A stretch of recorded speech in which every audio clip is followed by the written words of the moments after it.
Assalamu alaikum everyone.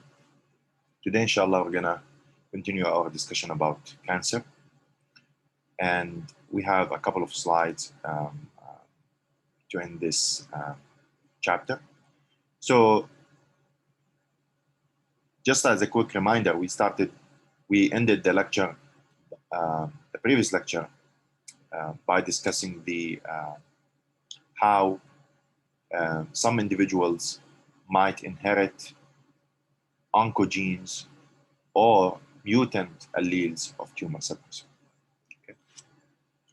And inheritance of these oncogenes or mutant tumor suppressor genes increases the chance, increases the likelihood that that the individual will or might develop cancer in the future more than an individual that did not inherit, for example, oncogenes or mutant alleles of tumor suppressor genes from their parents, from his or her parents. So some individuals have already mutant tumor suppressor genes. So scientists found out that BRCA1, BRCA2, which are tumor suppressor genes, there might be mutant alleles of these two genes could be inherited and could increase the chance that females in the future with these inherited mutant alleles of these two genes might develop cancer. So currently there are some tests that are done to determine if alleles of these genes are mutant or not in females. Okay.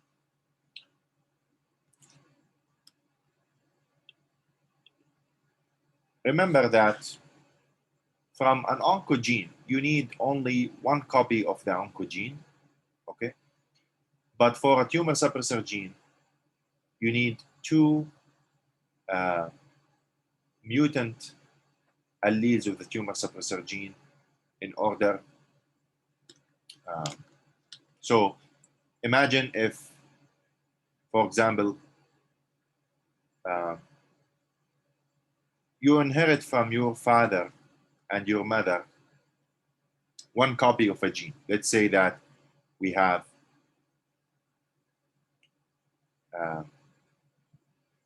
a proto-oncogene,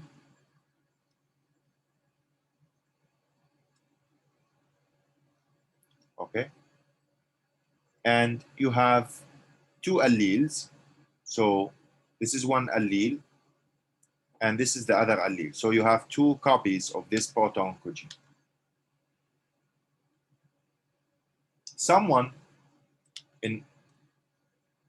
So maybe a mutation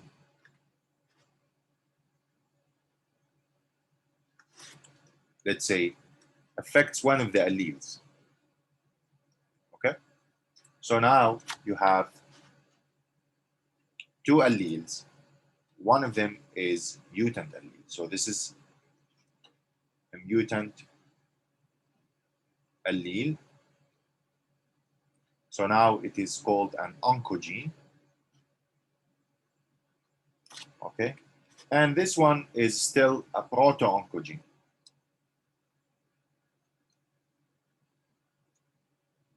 Now in this case, this gene, if it's expressed, it will give,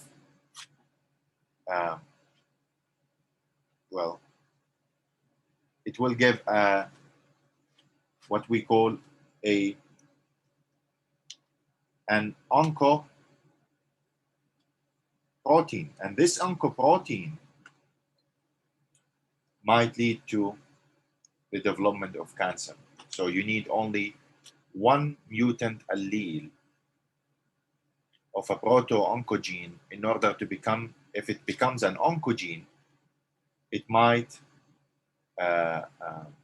lead to the onset of cancer.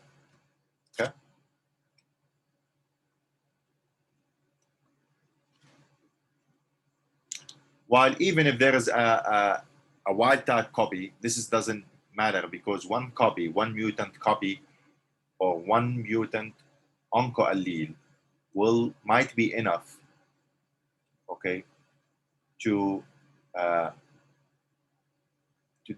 basically to transform a cell from a normal cell into a cancer cell. Why? Because we know that oncoproteins, when they are become activated, hyperactivated, or when they are produced in large quantities, they lead to cancer.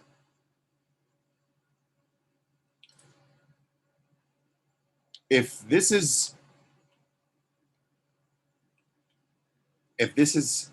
a tumor suppressor genes, let's say that we have a tumor suppressor genes, not an oncogene,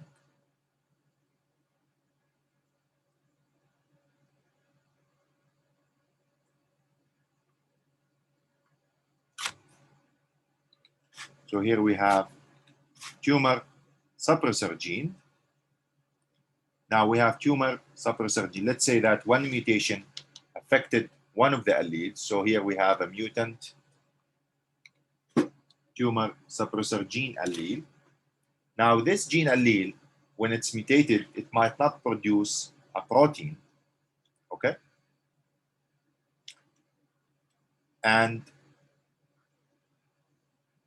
But the other copy, which is wild type allele or normal allele, it might produce a protein, and this protein prevents onset of cancer. So it will not allow the cancer to develop. But cancer might develop if the other copy is also mutated.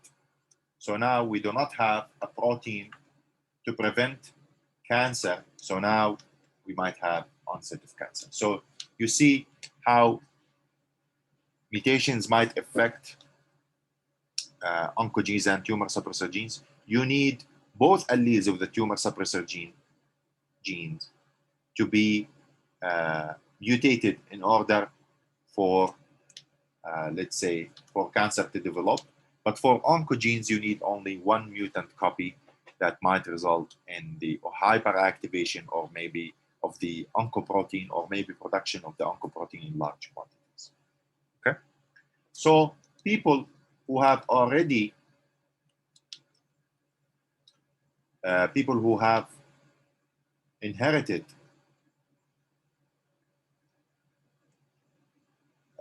one mutant copy of the of a tumor suppressor gene, okay, they need only one other mutation.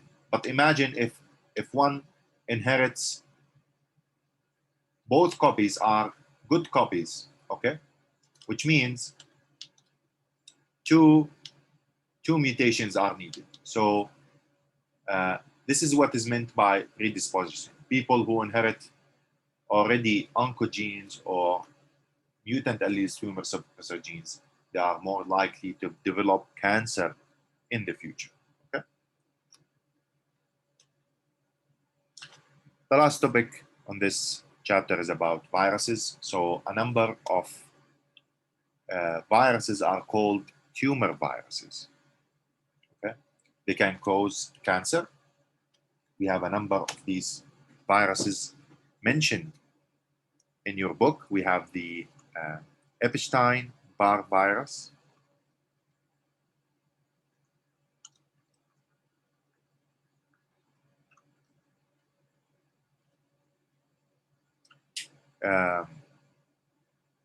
this one causes a type of cancer called Burkitt's lymphoma.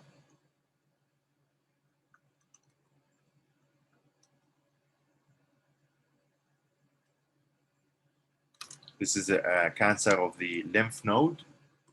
Okay. And we have, for example, the papilloma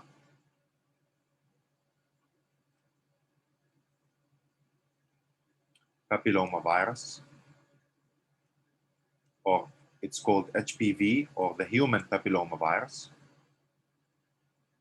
And this could cause the cervix cancer in females mainly.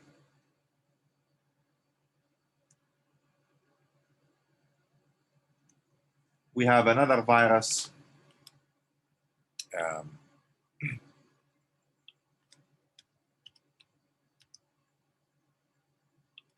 HTLV,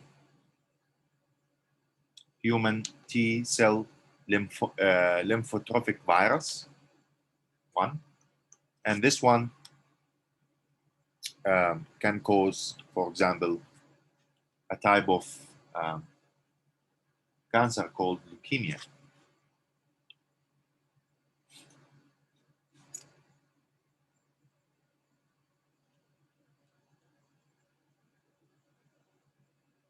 Which is the cancer of the blood. Okay? So these are, let's say, different types of viruses that, and there are many others, and still scientists, they are discovering new viruses that might have a role in the development of certain kinds of cancers in humans. Now, these viruses, when they infect human cells, they might interfere with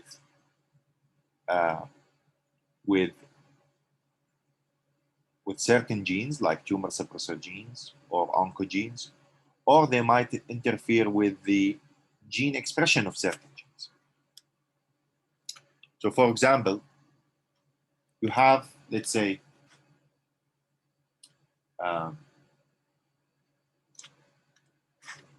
a human cell, and inside the nucleus, you have, let's say, chromosomes or genes. Let's say that we have here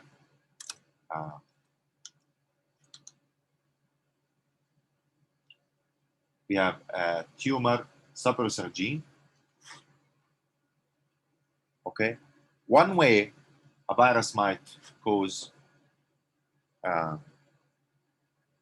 cancer is by maybe the viral genome. Okay, use this color. A virus might integrate its genome into a tumor suppressor gene like this. So this is viral DNA. Okay, this might cause the disruption of the tumor suppressor gene. Okay, or maybe a virus. So this is a human DNA, or maybe we have a human DNA, and the virus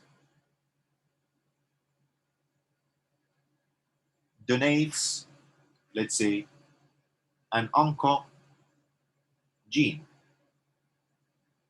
So the viral DNA, some genes from the virus genome are integrated into the human genome, and now we have an oncogene, a viral oncogene that will give a oncoprotein. And this oncoprotein basically will lead to cancer. Sometimes the viral infection might convert, let's say, a proto-oncogene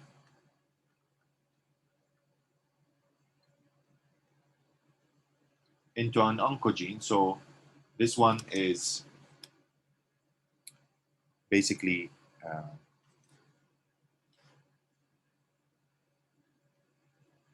a proto-oncogene that could be converted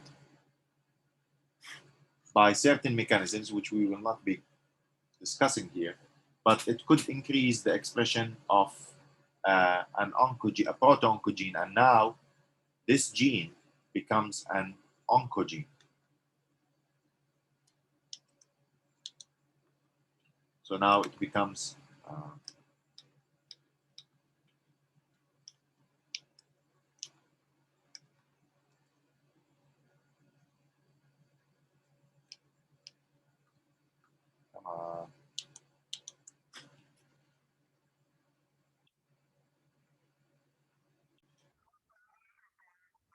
how the gene becomes an oncogene.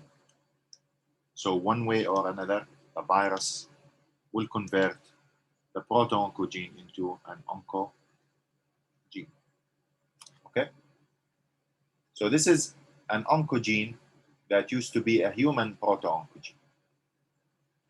And sometimes viruses, for example, inside the cell, okay, we have p53 protein. Some viruses will actually inactivate the p53 protein. So the p53 protein will become inactive after infection with certain viruses. Okay, so these are 4 different mechanisms, okay, by which, and there are many others. So here we have disruption of tumor suppressor gene, integration of the viral DNA into a tumor suppressor gene. So now the tumor suppressor gene is no longer functional. We have the integration of some viral DNA, viral genes into the genomes, and these viral genes are viral oncogenes that will produce oncoproteins, or the conversion of a human proto-oncogene into an oncogene, and inactivation of certain, or the inactivation of certain tumor suppressor proteins like p53. Okay?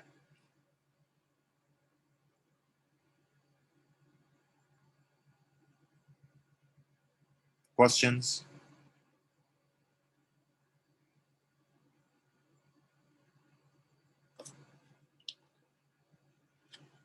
Questions?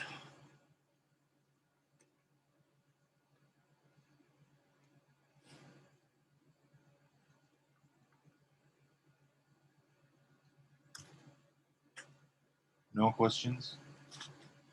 Okay. So chapter 19 is about DNA technology. In this chapter, we're going to learn about the techniques, tools, strategies, methods that are used to detect and analyze nucleic acids like DNA and RNA. Okay?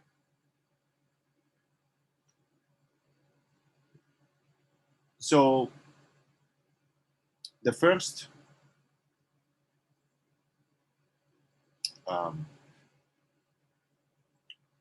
the techniques that, or technologies that are used for determining the sequence of DNA and for manipulating DNA is called DNA technologies.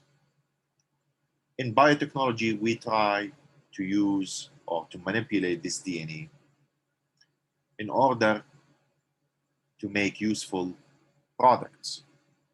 So we can genetically engineer certain organisms, or we can manipulate their DNA so that these organisms will produce for us useful products. And these useful products could be used directly. They could be drugs produced in organisms, or they could be used indirectly, for example, to clean the environment or to produce for us certain types of foods. And there's a whole course called biotechnology, inshallah. It's a second-year course. And you will learn about how organisms can be manipulated in order to produce for us useful products. So I'm not going to elaborate on this concept here.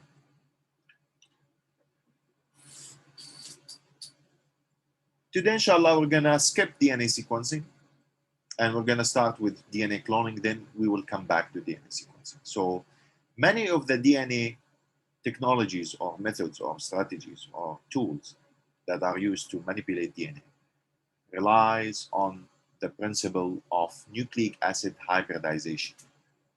Okay. So nucleic acid hybridization means we have base pairing between nucleic acids or two strands of nucleic acids. These two nucleic acids could be DNA or could be DNA and RNA. We know that DNA is double-stranded.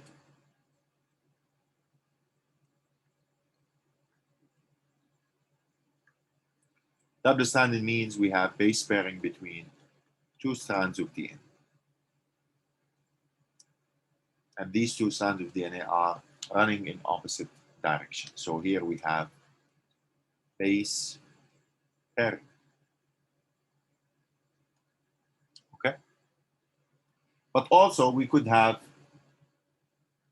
a DNA molecule strand base pairing to an RNA strand like this. So this is an RNA strand and this is a DNA strand. Okay. And this happens if we have complementarity between the sequences, the sequence in the single-stranded RNA molecule and the DNA strand. So this is called nucleic acid hybridization. Okay, two strands, one strand of a nucleic acid, it could be DNA, hybridizing to another DNA strand, or one DNA strand hybridizing to another RNA strand. You will see that many of the techniques that we're gonna learn about depends on this principle, depends on the hybridization between two nucleic acid strands. Okay. We have another term called genetic engineering.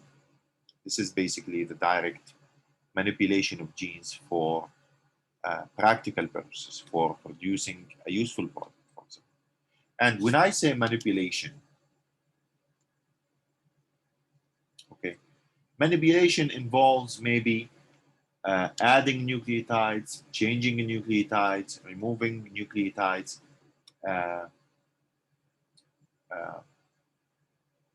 from genes, let's say, to basically to produce a useful product or to produce a new variant of a product or new product variants or new, let's say, modified products. And when I say products, this means, I mean proteins. All right, so for now, we are going to learn how to make multiple copies of a gene or any other DNA sequence. Why do you think we need to make multiple copies of a gene?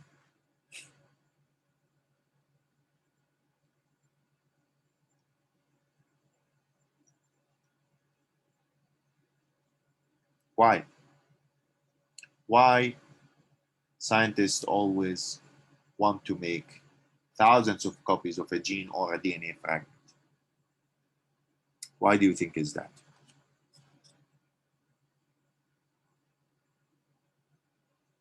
Okay, to study something in the DNA, okay.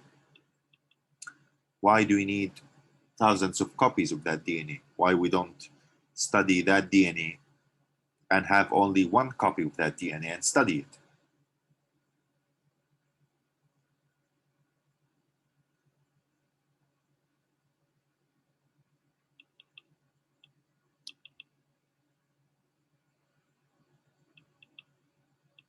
Well, because yes, your answers are correct, but the idea here, you're dealing with a very small entity, a very small molecules. So making more of the same DNA molecule will allow you to do experiment with it. in the lab.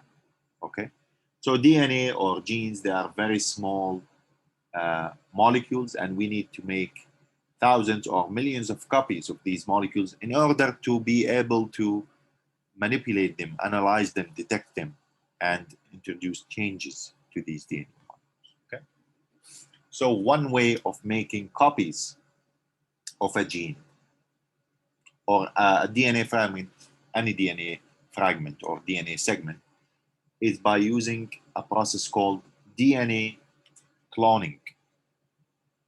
Okay, and DNA cloning استنساخ.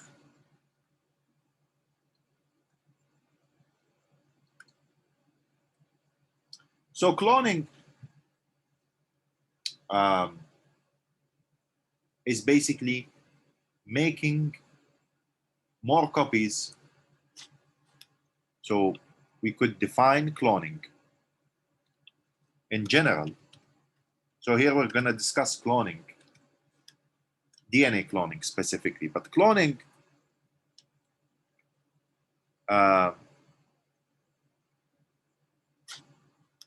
is the process of making an identical copy of something. So cloning means, in general, this is a general definition of cloning, making identical copies, copy or copies, okay, of something.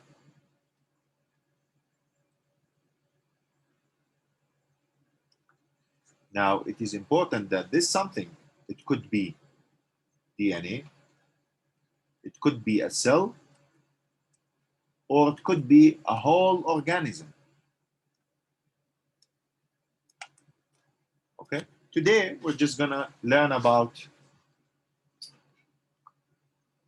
cloning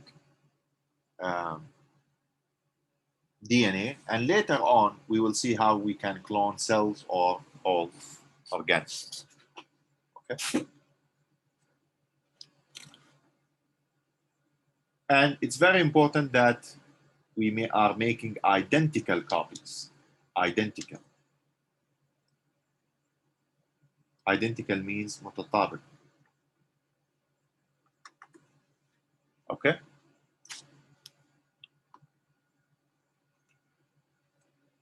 Now, in order to do cloning, DNA cloning, we need vectors like called plasmids. So plasmids are vectors that are small circular DNA molecules that are naturally found in bacteria. So bacteria, scientists found out that bacteria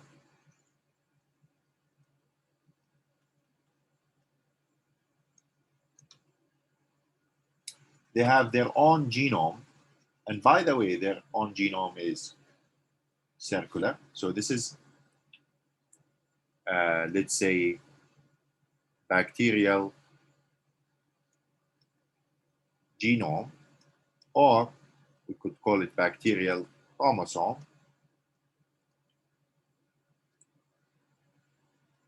Bacterial chromosomal DNA. Scientists found out, of course, it's double-stranded, so it's a double-stranded chromosomal.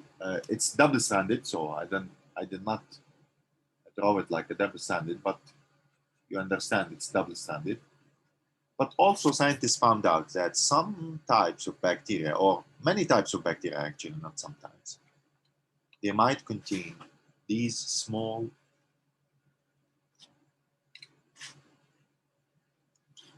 circular double-stranded DNA molecules, and these are called plasmids.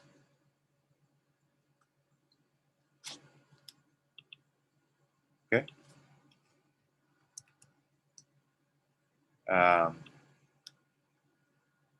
Again, they are small compared to the chromosome, to the bacterial genome. And by the way, the bacterial genome or chromosomal DNA is also circular, but it's very large. We cannot see that we cannot basically draw it like a circular genome here, but it is still circular. But since it's a very, very long DNA molecule or large DNA molecule, it doesn't appear inside the cell as this small donut-shaped circle. Okay, and these plasmid or these plasmids, they can replicate themselves independent of the chromosome. So chromosomal DNA. So they can replicate themselves without even the chromosome being replicated like this.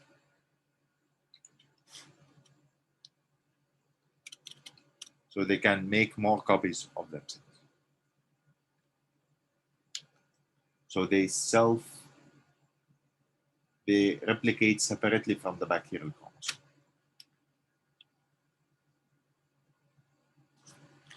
Now, again, they are naturally found in bacteria and some types of eukaryotic cells, like yeast. They are also found in certain types of yeast, Khamira. Yeast is a eukaryotic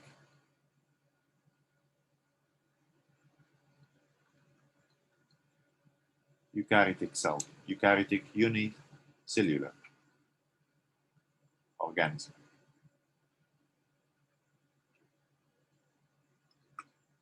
Many types of eukaryotic unicellular organisms also they could have plasmids. So not only bacteria, not only prokaryotes. So gene or DNA cloning, the first version of DNA cloning required two things. First, plasmids, or in general, they required vectors or cloning vectors.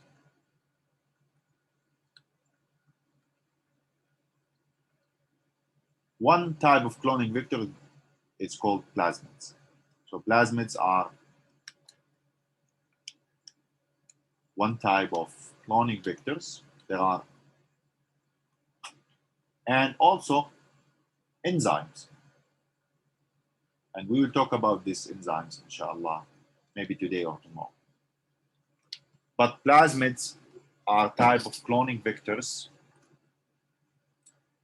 They can accept DNA segments or accept genes, and they can replicate or make copies of these DNA segments or these genes. So scientists, or we can basically insert a DNA into a plasmid, and the resulting molecule is called DNA molecule. So for example,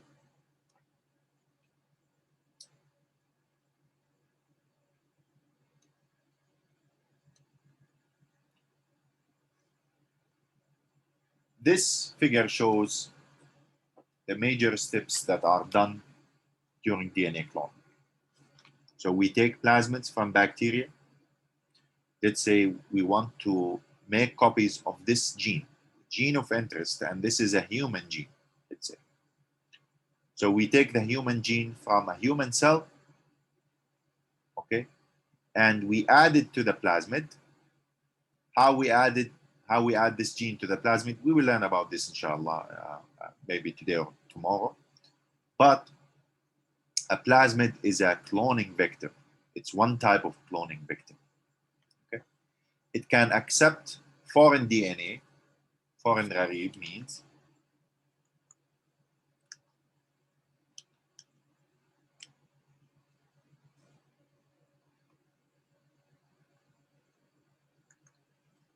Foreign in the sense it's not normally found in the plasmid. And now we have a new DNA molecule that contains DNA from two sources. We have DNA shown here in green. This is the plasmid DNA, and this DNA shown in the pink color is a human DNA. So we have bacterial DNA, we have a human DNA, and this is called a recombinant DNA because it's made of DNA from two different sources, from the bacterial plasmid DNA and from the human DNA. And then we take this recombinant DNA plasmid and we put it back inside bacteria. And inside bacteria, maybe this gene will be expressed to produce a product. Or maybe we would just want to make more copies of this gene. So this, inside this bacteria, this plasmid might replicate itself, but at the same time, it will be replicating our gene, like this. Okay? So there are many applications for cloning. We could make more copies of the gene, and maybe we use this gene to make transgenic organisms. So we add this gene, for example, after cloning it into plants. So this is called transgene, transnucle.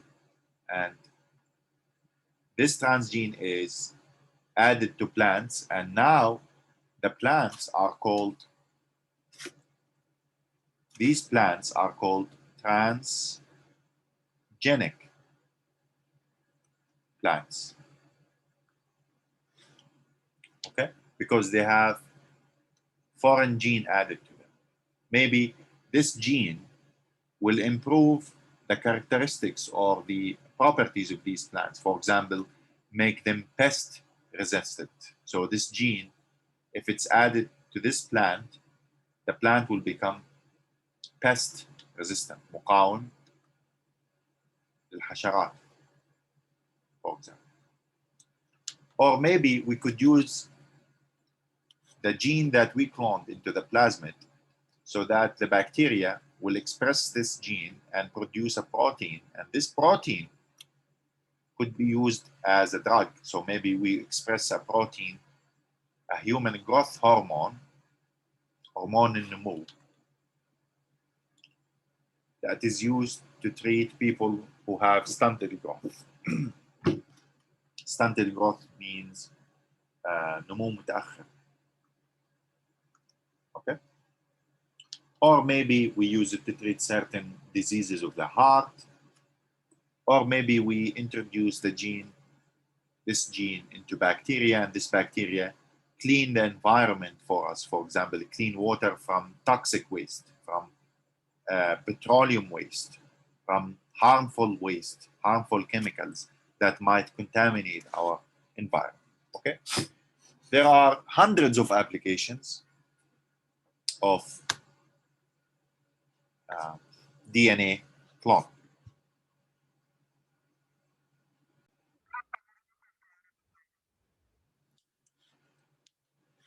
So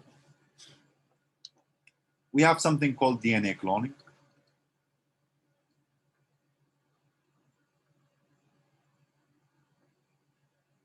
This is when you insert any DNA fragment, like here, into a plasmid or a cloning vector.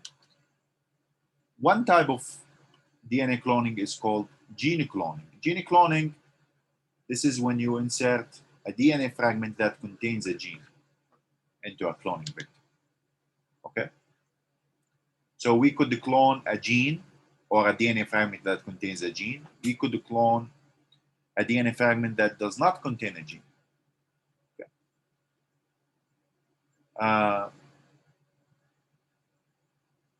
Gene cloning, like the figure here, could be used for many applications. But typically, we do cloning for these major reasons. We want to study, for example, the gene. Okay, so we make more copies of the gene. We want to sequence the gene. If we want to determine the nucleotide sequence of the gene, sequence the gene.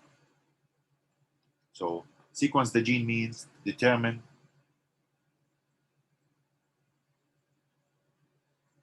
we want to determine the order of nucleotides in this gene.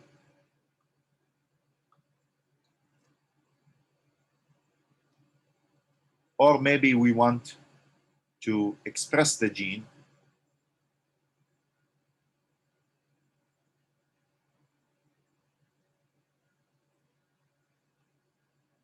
which means we want to produce a protein from the gene. Protein product from that gene. So these are three major, applications of gene cloning. Study the genes means we want to make millions of copies of the same gene. We want to study it, study its expression, study maybe the protein that is encoded by the gene. Study its regulation, how the expression of that gene is regulated. Sequence the gene, determine its sequence, its nucleotide sequence, and express the gene, produce a protein product from that gene. Okay.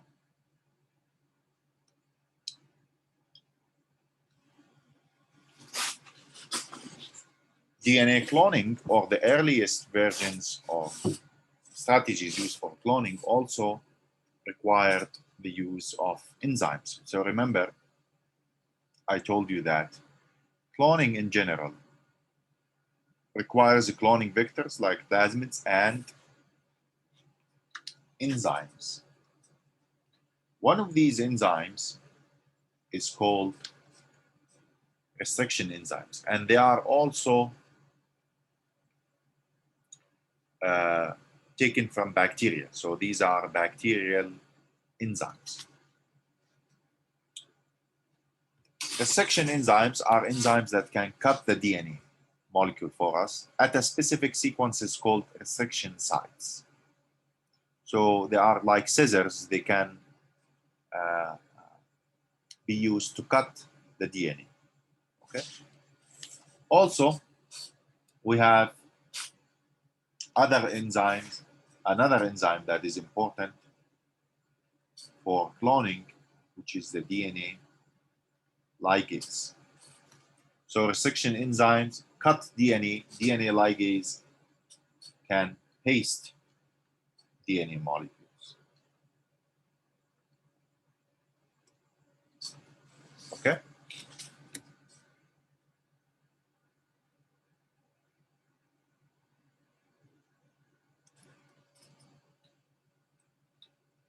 So this is how actually we use plasmids and restriction enzymes and DNA ligases for cloning. So for cloning, you need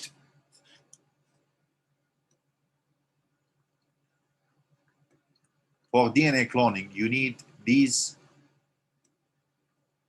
things. You need first a plasmid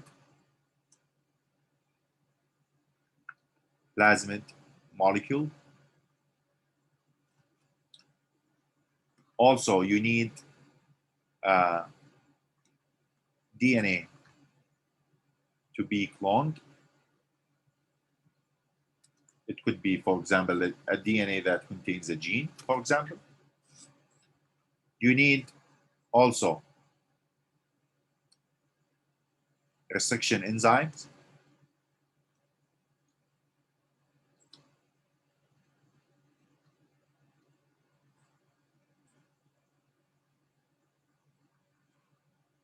You need a DNA ligase enzyme.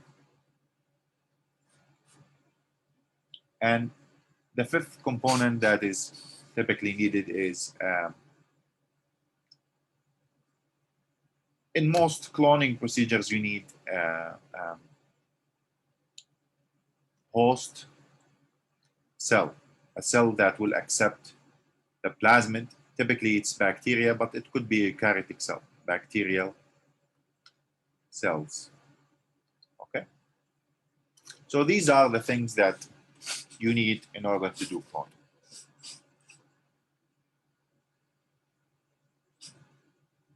So we began cloning by cutting the bacterial plasmid, for example, with a resection enzyme. Now, this plasmid here contains these six nucleotides that represents a resection site. So this resection site is recognized by a resection enzyme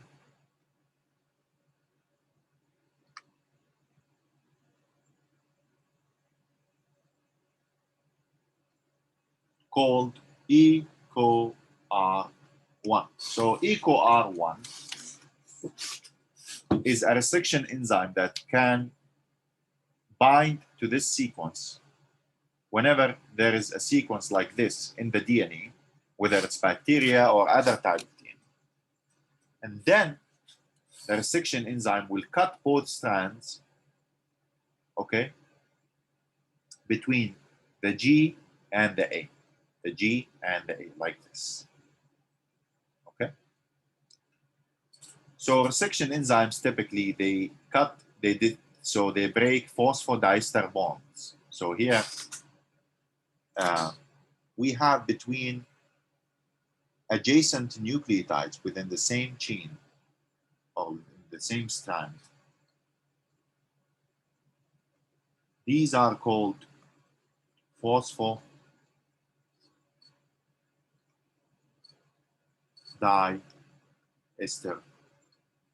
bonds. Okay? Remember, phosphodiester bonds, they connect nucleotides within the same nucleic acid polymer or nucleic acid molecule, within the same, strand of DNA.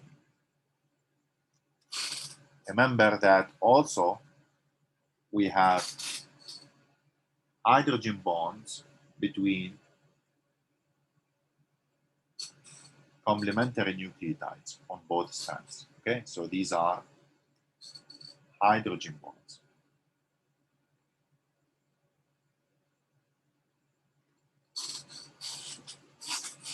So resection enzymes, they break phosphodiester bonds, not hydrogen bonds. Notice that this sequence, if you read it from 5' to 3', you will read it GAATTC.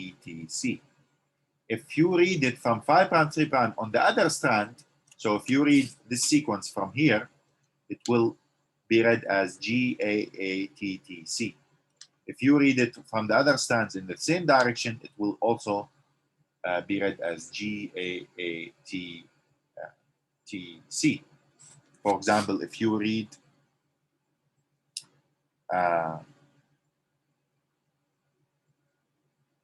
this word in Arabic, for example, Libya, if you read it from here or from here, it's the same. Here, if you read the same sequence on the top strand from 5' to 3', it's GAATTC. From 5' to 3' on the other strand, it's also GAAT. So this sequence that could be read the same on both strands from the same in the same direction is called a palindromic sequence. So this is a palindromic sequence or a palindrome. Okay?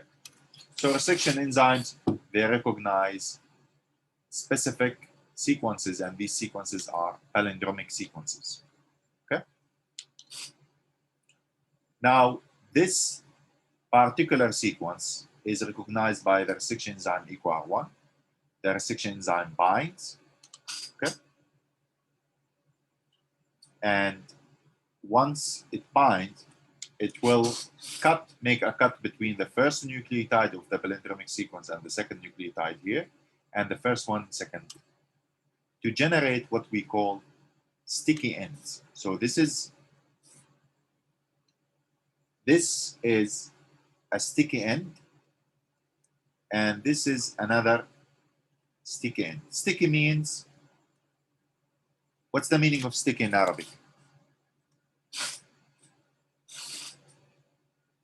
sticky يمكن لصقه لزج. Okay, لزج, yes, maybe لزج. All right, so now what happens when you cut this plasmid with the restriction enzyme? Now we have opened the plasmid. Okay, remember here we do not show you, we are only showing you part of the plasmid, but in reality this plasmid, okay, is still like this, for example. Okay, so now we have opened the plasmid by cutting it with the restriction enzyme, and now the plasmid is open. It's not closed like here. So here we have closed the plasmid, and now here we have opened plasmid, and now we can add the DNA. Before we can add the DNA, so this is again, this is the open plasmid. I'm gonna just throw the two stand like this to make things clear. So this is the open plasmid. Now the DNA we want to clone, okay, should also be cut with the same restriction enzyme. So this DNA that we want to clone used to be like this, and we cut it with EcoR1. So now it has both EcoR sticky ends. So here we have one sticky end, here we have one sticky end. This is another sticky end, this is another sticky end. So all of these are sticky ends, okay? These sticky ends are generated by cutting the DNA, the plasmid DNA, and the DNA molecule we want to introduce into the plasmid with the same restriction enzyme, EcoR1. Notice, after cutting this DNA and this plasmid with the same restriction enzyme, we have compatible sticky ends. So if you mix this DNA with this open plasmid, now what we have complementarity between the sticky ends on both sides of the DNA molecule that we want to clone, and with the sticky ends on both sides with the plasmid we used for cloning. So again, I'm gonna draw the plasmid is still something like this. So now notice that this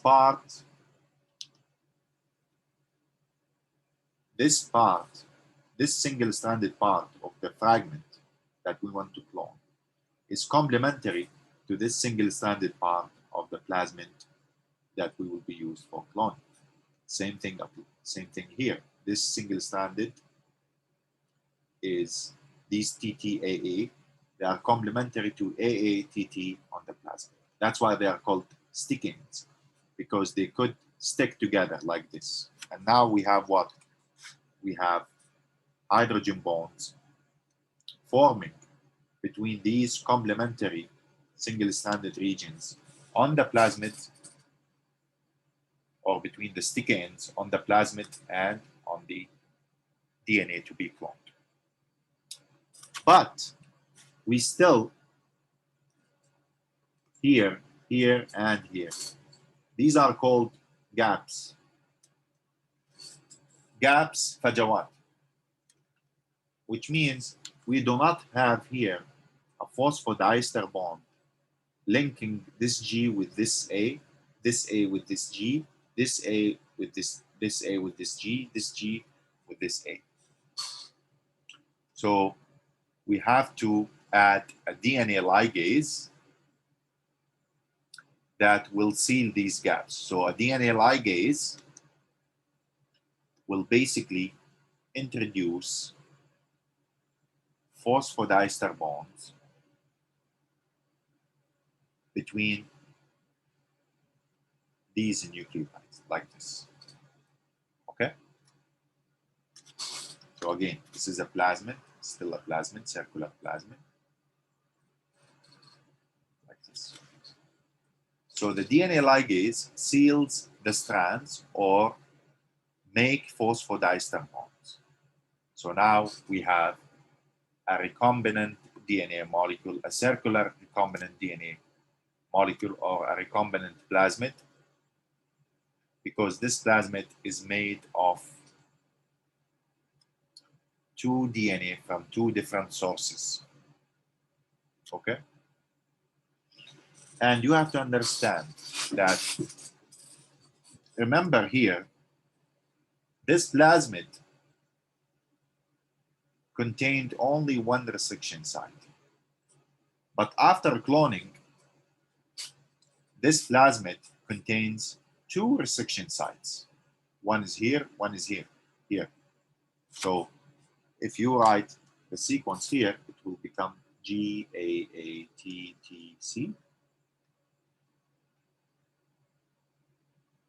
Same thing here. So the cloning of this fragment introduced another cloning or another restriction site. So here we have, these two are ECOR1 restriction sites. Two ECOR1 restriction sites. One is here and one is here. Remember, before cloning, there was only one restriction site. Only one. Okay? So this is how cloning is done using, so far we have used the plasmid, we have used the DNA to be cloned here, the plasmid, the restriction enzyme, DNA ligase, and now we had to take this plasmid and put it inside bacteria. Let's say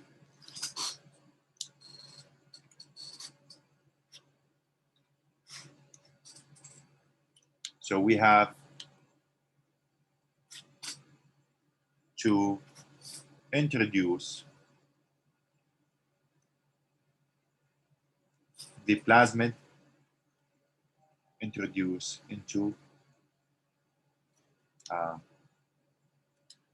a bacterial cell, or maybe any other cell, any live cell, but typically a bacterial cell, and typically this cell is called E. coli, Escherichia coli. And then what will happen inside the bacteria, maybe the plasmid, okay, will start replicating itself. While it's replicating itself or making more copies of itself, it will be making more copies. Of course, it's a double-stranded DNA plasmid, but I'm just for simplicity, I'm drawing it like a single strand. It's not a single strand, it's actually a double-stranded. So each time the plasmid make another copy of itself inside bacteria, it will be making a copy of the DNA that you have cloned. So you cloned one copy of this DNA into a plasmid, and now you have multiple copies of your DNA. Okay?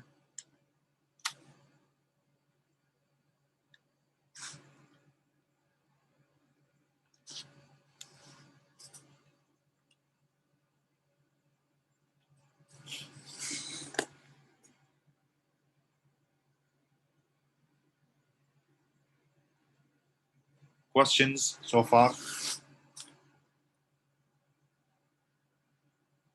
Questions?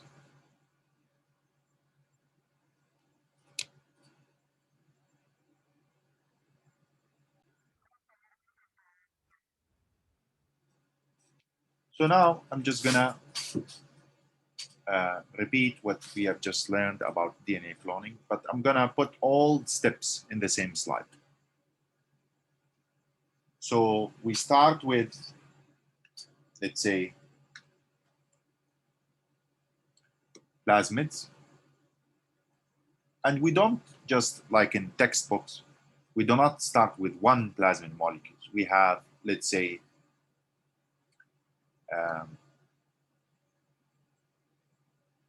maybe hundreds of thousands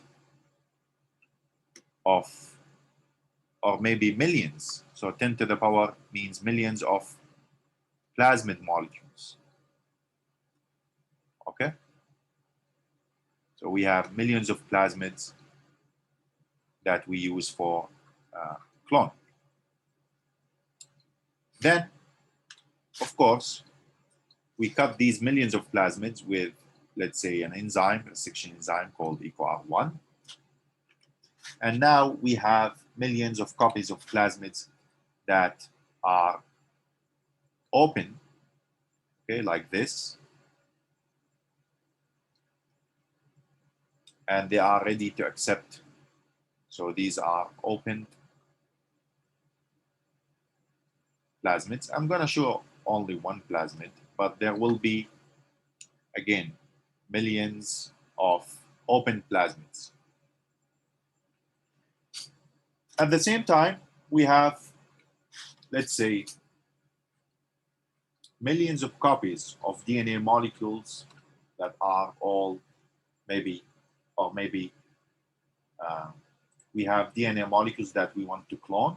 So we cut. So these are DNA molecules that we want to make more copies of these DNA molecules.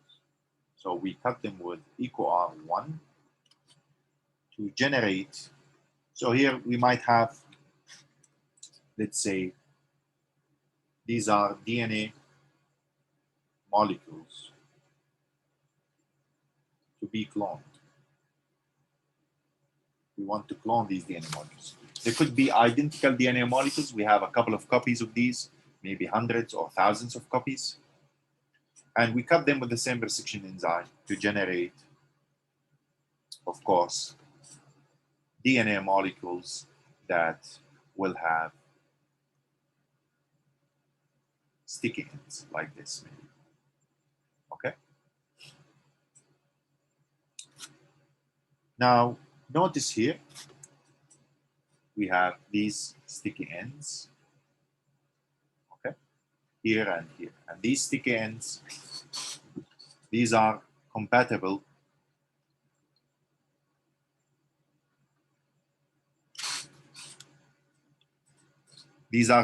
sticky ends.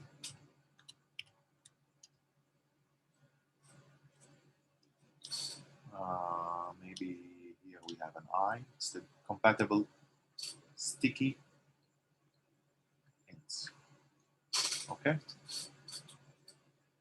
Of course, there will be thousands or hundreds of thousands of copies of these plasmids, maybe thousands of copies of the same DNA molecule.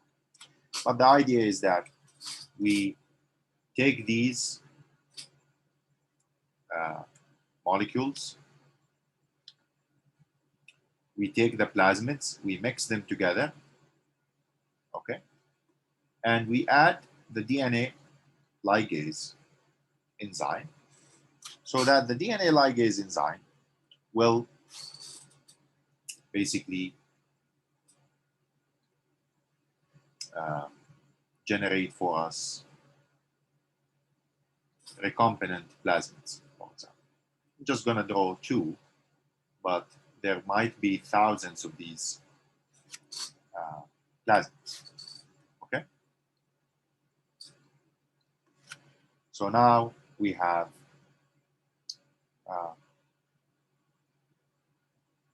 what we call recombinant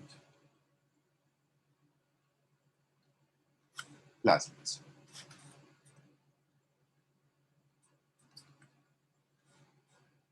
And you have to understand, we might have thousands of these recombinant plasmids generated. Okay? The next step would be to add these recombinant plasmids into bacteria. So we might use thousands of bacterial cells or millions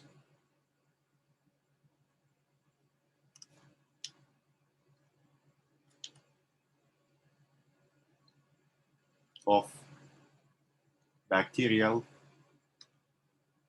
cells. Okay. We mix the recombinant plasmids, the thousands or hundreds of thousands of recombinant plasmids with millions of bacterial cells. And through a process called transformation, we might have a number of cells that, a number of bacterial cells that might have taken our recombinant plasmid. Okay, so we have this, let's say, this bacterial cell that took our plasmid, and maybe we have a bacterial cell that only took this plasmid without our insert, and there is no plasmid. So here we have what we call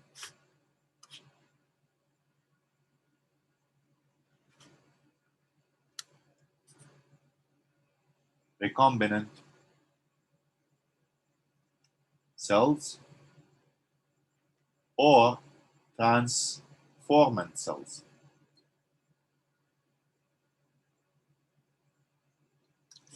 These are transformant cells because they have been transformed, because they accepted a new DNA. Okay?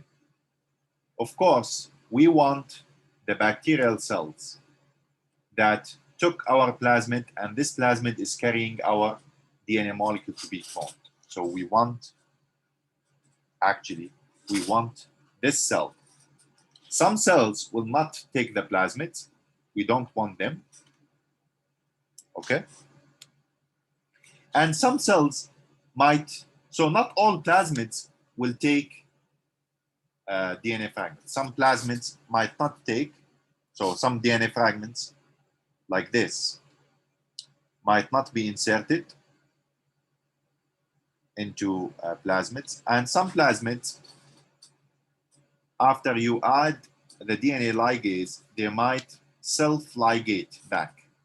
So this is self-ligated plasmid. Because if you go back to this figure, these two stickins that are generated by cutting the plasmid with the same resection enzymes, okay? In theory, these are stickins that are compatible with each other. So this sequence here is complementary to this sequence here.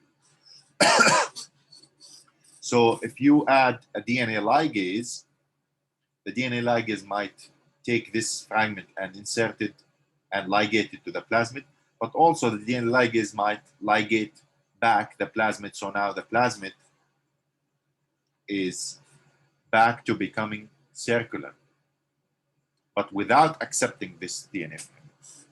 So you have to understand that this might happen, and some cells might take the recombinant plasmid. Some cells might take the self-ligated plasmid. And of course, we don't want these cells. We want these cells. Okay?